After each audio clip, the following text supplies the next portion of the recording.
Je vais installer ici une passionnée des enseignements secondaires, techniques et de la formation professionnelle, Estelle Digri, bonjour. Bonjour Louis. La sagesse africaine nous enseigne que là où il y a de l'amour, il fait jamais nuit. Qu'est-ce que vous pensez?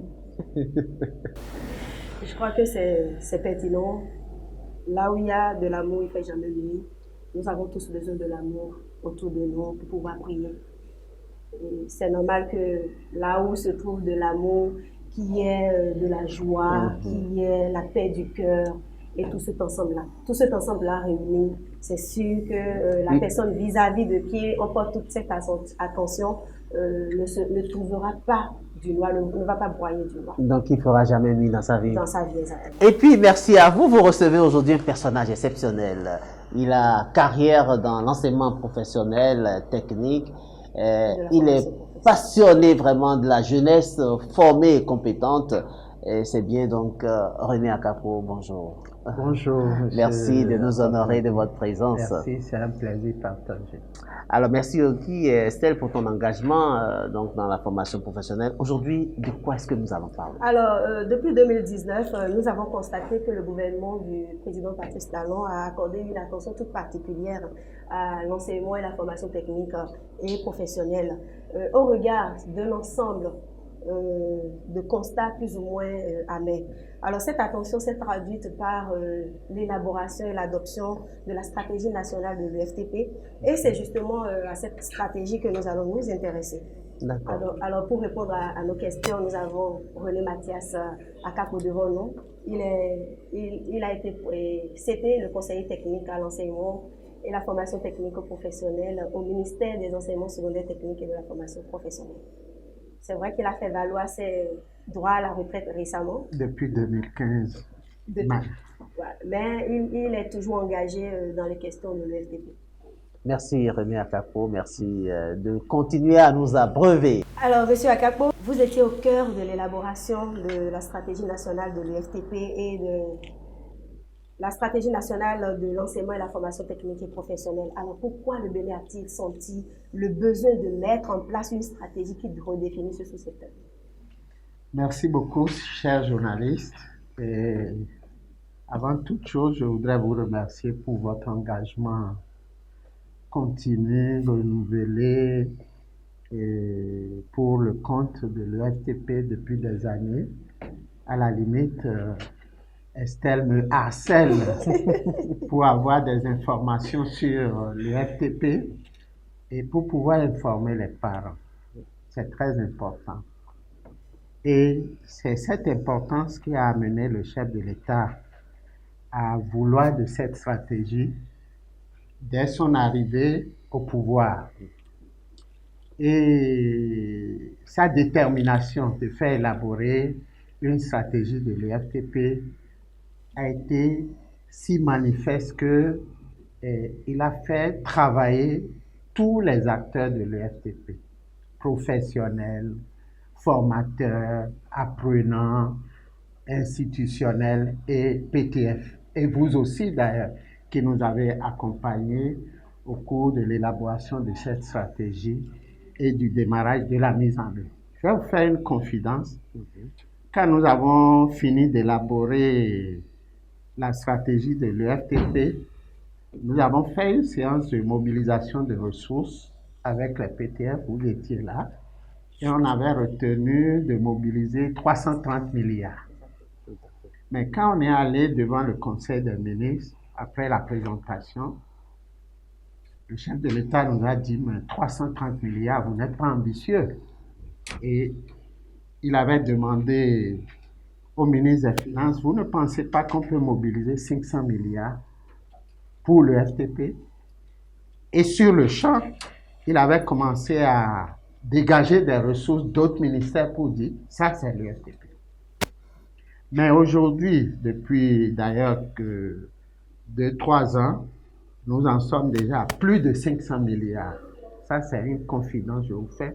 C'est pour vous dire que le FTP est très important aujourd'hui et sans un bon développement de ce sous-secteur, nous ne pouvons pas affranchir nos jeunes de la désolation sociale que vous constatez et de l'échec social au total. Alors, quelle a été la contribution du secteur privé de façon précise dans la mise en œuvre de cette stratégie?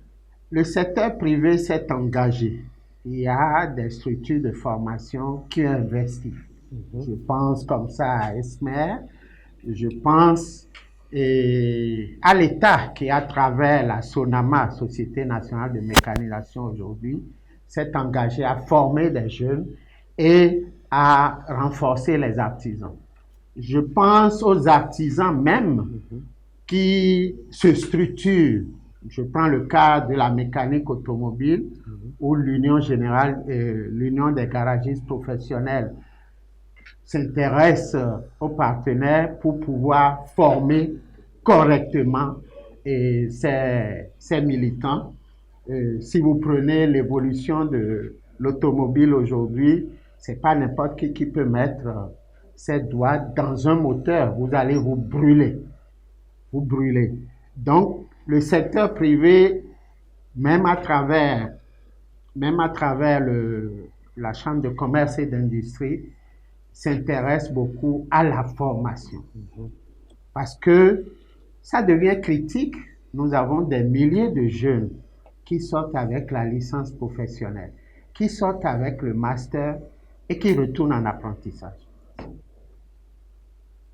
C'est un sujet sur lequel vous devez revenir parce que ça interpelle les parents. Alors, est-ce que c'est la question de compétences? Est-ce qu'ils n'ont pas eu suffisamment de compétences? Aujourd'hui, il y a un manque de compétences. Je ne veux pas dire désert pour que les gens s'agitent, mais la réalité est là. Allez dans les ministères. Parlez pas désert, alors parlez d'oasis de compétences. Bon, si vous le voulez, mais la réalité est là. Et le chef de l'État en tant qu'industriel ou ancien industriel, si vous voulez, mais quand il doit aller chercher des experts au Ghana, en France ou aux États-Unis pour venir réparer son outil industriel, que voulez-vous qu'il dise? Et nos jeunes, regardez, hier encore j'étais dans une structure administrative, l'ascenseur en panne depuis que c'était installé. Ah ouais. Si vous venez au ministère, à l'ancien ministère de l'enseignement technique, les femmes étaient obligées toujours d'aller au 5e étage, même des femmes enceintes, parce que l'ascenseur en panne depuis 3 mois, depuis 6 mois. Il faut seulement 6 mois de formation à quelques jeunes pour régler ce problème. Qu'est-ce qui manque des enseignants? La compétence? La réalité est là et nous devons penser aujourd'hui à une coalition pour le FTP. La stratégie est là, elle est mise en œuvre, mais il faut vraiment une coalition large, surtout que nous avons de nouveaux maires dans les communes aujourd'hui, les sensibiliser les nouveaux députés à s'intéresser à l'EFTP. C'est une coalition pour l'EFTP. Une coalition pour le FTP. C'est ce à quoi j'ai pensé et je dis, nous allons nous engager à aller vers les maires. Parce qu'aujourd'hui, si vous voyez la vision Bénin Alafia 2060, la stratégie de l'EFTP est au cœur de cette vision-là. Comment allons-nous faire pour avoir les compétences? Je ne parlerai pas de photocopieurs à réparer, d'imprimantes, la production agricole. Okay. Alors, l'ambition de la stratégie nationale, c'est d'inverser la tendance pour en converger 70% des apprenants vers l'enseignement et la formation technique et professionnelle. Quel sera le mode opératoire pour y parvenir? Non, vous savez, je vais être franc avec vous et vous faire encore une confidence. Si vous suivez le chef de l'État, quand il a une vision, il fait une proposition à l'ensemble, il a toujours d'alternatives. Le jour où il parlait des 70%, il avait réfléchi un instant, il avait ajouté en même temps, ou bien si nous voulons être réalistes, est-ce qu'on ne ferait pas 50-50? Donc c'est à nous les cadres d'approfondir la réflexion par rapport à sa vision et de dire oui, mais est-ce que le temps va nous permettre d'inverser la tendance 50-50 ou 70-30. C'est très complexe. Il aurait fallu du temps à certains spécialistes pour dire, Monsieur le Président de la République, l'ambition est noble. Mais nous pensons que, compte tenu des problèmes que vous avez évoqués dès votre avènement, à travers les compétences, le manque de formateurs, le manque d'équipements adéquats pour former, je fais une parenthèse. Aujourd'hui, au niveau du supérieur, il n'y a pas de formation en mécanique automobile.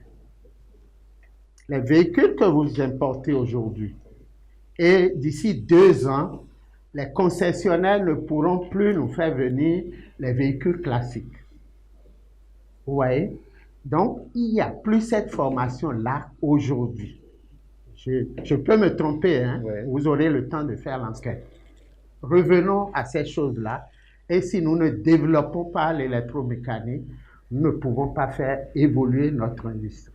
Alors, l'enseignement et la formation technique et professionnelle, ça coûte pour ce que nous avons appris. Est-ce que la stratégie a prévu quelque chose dans ce sens-là pour soulager un tant soit peu les parents? La stratégie a prévu l'accompagnement des parents. Vous savez, il y a toujours des bourses dans les lycées techniques.